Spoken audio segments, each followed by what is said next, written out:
Okay, today we're going to do an interesting problem. It's been done a million times by a lot of people for hundred years, hundreds of years. It's called the Brachistochrone problem from the calculus of variations. We're going to use calculus of variations to solve it. I don't know of any other way, but I'm sure there's other ways of doing it. Anyways, we'll get started. We're going to derive the integral first of all. What we're going to do is, let me describe what the Brachistochrone problem is. What you want to do is, you want to have a bead or a ring up here, and you want to make a curve so that this bead or ring on the wire, that you can make a wire curve here, and you want to drop it, and you want it to get over to here, we'll say point C. We want it to get to point C as fast as possible. So we want to know, should we make it a straight line? Should we make it a circle? Should we make it a parabola?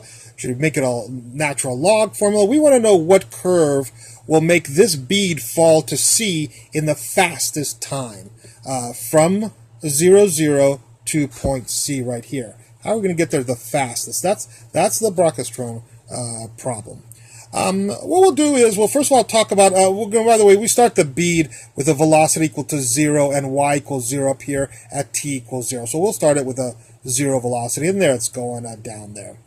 Well, one thing we can talk about the bead is it has kinetic energy of 1/2 mv squared from your physics lectures. And the other thing it has is it has potential energy due to gravity. We do have the Earth here, down here with the trees, and the Earth is pulling the bead down, of course. And the potential energy from physics, again, is negative mgy. So we have the kinetic energy of the particle and the potential energy and the kinetic energy of the particle. And if we add those up, that gives us the total energy of the particle. But if we start here, notice the y will equal 0, so the potential energy will be 0. And if the velocity is 0 up there, then both of these will be 0. So the kinetic energy will be 0, and the potential energy will be 0. That means right here, the total energy has to equal 0, so that we know the total energy is 0. By the way, of course, there's no friction here on the wire, we'll assume. It's pretty slick and oiled up. And so we know the total energy is 0. We have the kinetic energy, again, is 1/2 mv squared right there. And the potential energy is this right here. And with all this, we can solve for the velocity here. And the velocity is this right here, if you do a little bit of algebra. Velocity, of course, is also the derivative of distance with respect to time. And we could do a little bit of algebra here and get the dt is equal to ds over v. Okay? So we have that. We're going to be popping this into here in the next step, because who is v? I know who v is. He's the square root of 2gy. So let's see our next step right here.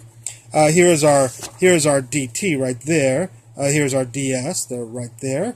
And the integral of dt is the time. So if you do the integral of this, you'll get the total time it takes for this to drop down.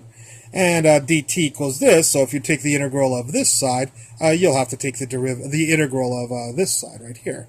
And that will be the transit time for the bead to fall to C if we do that integral of dt. The integral of dt is the total time. And we want to minimize this integral. First of all, let's see if we can find something to substitute for ds.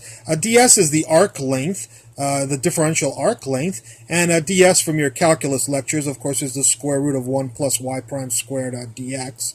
So all of this is all of that right there. And who is v? Well, remember, we did all this work to find out that v was this, and so v is equal to that right there, according to this story right here.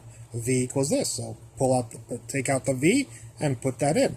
So t equals the integral of this becomes t equals the integral of this. This is where calculus of variations comes in, and what calculus, this is a function of y prime and y here, and it says to get the function that's inside the integral. If you want to minimize this integral, get this function inside the integral, and here it is right here. So this is the function right here. I just took that, and he's right there, and we call him Mr. Big F right there. Alrighty, let's see what we're going to do to Mr. Big F. Well, we could do this. Here's the Euler Lagrange formula for calculus of variations. It says the derivative with respect to x of f with respect to partial derivative with respect to y prime equals the partial derivative of f with respect to y. That's what this notation means right here.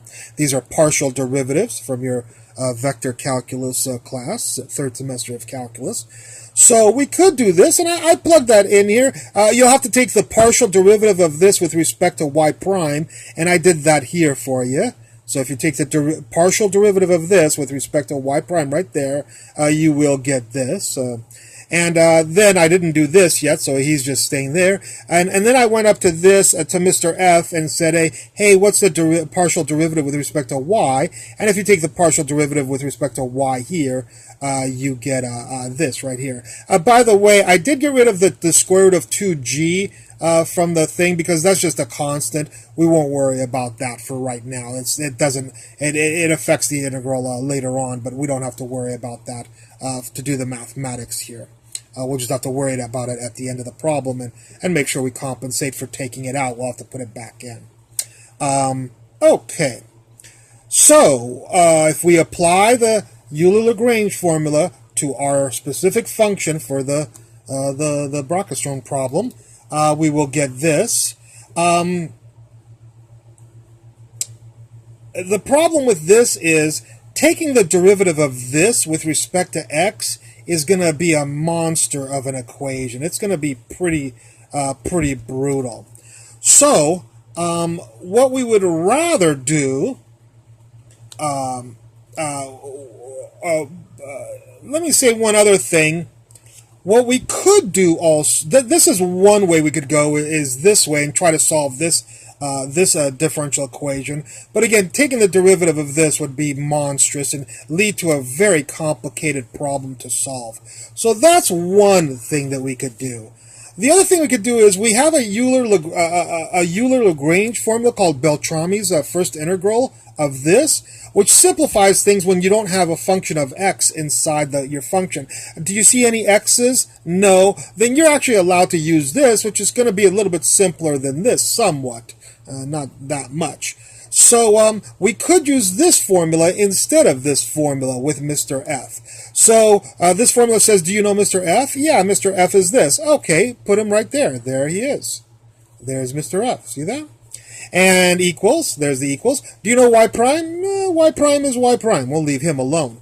Do you know the partial derivative of f with respect to y prime? Actually, I did that for you. It was right here. So this guy is this guy right here. And there's the plus, and there's the c. So this is this.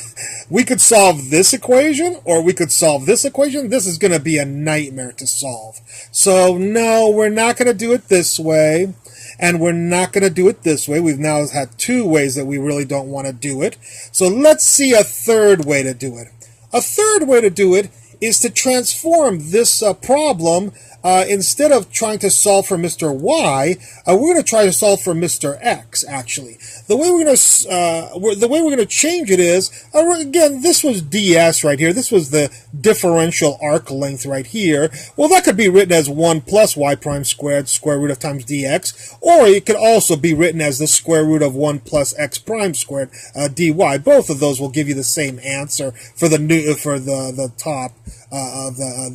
This is ds and this is ds. It's just that this is written in terms of x as the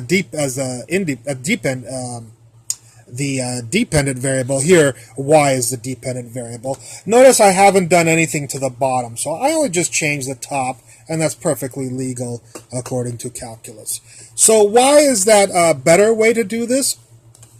Well, not only did I have to change the function, I have to also change the Euler Lagrange formula, because since we're not doing y as a dependent variable, we're using the x. All the y's and the x's have to be switched. So there's an x, we change it to a y. There's a y prime, we change it to an x prime, and there's a y, we change it to the x. So the simple way, if you want to do x as dependent, here the y is the dependent variable, and here the x is the dependent variable. You just have to switch all the x's and y's here over here and get, and this is now the Euler Lagrange calculus of variations formula for if you have x as a function of y here. Now let's take a look at this right here. What we'll want to do here is take the partial derivative of this with respect to x prime. That's what this is saying. Hey, can you take the derivative of this with respect to x prime? Yeah, I can take the partial derivative of this with respect to x prime. You'll get all this stuff right here. Can you take the partial derivative of this with respect to x? Well, I don't see any x. So the partial derivative of this with respect to x, that's x prime. That's not x. And when you do a partial derivative, you have to see x, not x prime. And the partial derivative of this with respect to x is actually 0. So this will go away to be 0. And since it becomes 0, what we'll then do is we'll do the integral of both sides. The integral of dy and the integral of 0. Well, the integral of dy, this person right here, when you take the integral of this, he'll go away. So all we'll be left with is this, which we already have right here. So the integral of this side is the integral of dy go away. The integral of this turned out to be 0. The integral of 0 is some constant right here. Okay? And instead of just calling it c, just to make things a little bit easier for the calculations later on, we're going to make it equal to the square root of c. We can call it anything we want. We could call it c cubed, natural log of c. We can call it anything we want. We'll just see that the algebra will be a little bit more efficient if we use the square root of c instead of c. That's not a big deal. If you want to let it equal c, that's fine. You'll just have a little bit messier equation. If you notice here, I've done a little bit of algebra to get from here to here.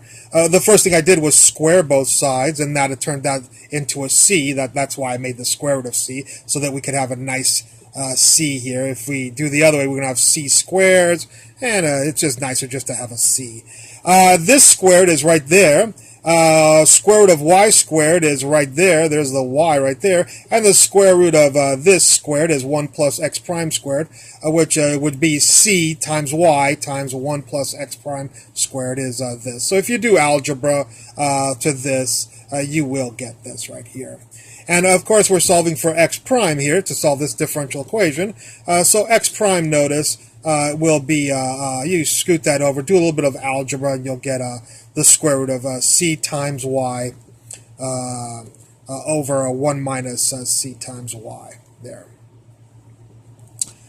So if you solve for x prime, you get x prime equals this. X prime, of course, equals dx dy, not dy dx. That's y prime. X prime equals dx dy. So this is dx dy. It's x prime. And so this is a separable differential equation, of course, and we'll separate it out, multiply the dy on this side, and the dx will be this side, and we'll take the integral of both sides. And so the integral of dx will be x, there's the equals, and the integral of this will be, we'll have to figure that out. We'll have to figure out what's the integral of this. Well, I'm not going to do the integral of this. It would take another hour, and I think a lot of you would go to sleep. And that's not what's important, is to do integrals. That's something we can do on as a separate problem. But anyways, if you take the integral of this or look it up in a table of integrals, you get quite a massive person. Here's x, there's the equals, and the integral of this will be all this. So I'll read it off. Negative square root of y over c minus y squared, all inside the square root. That's all inside the square root.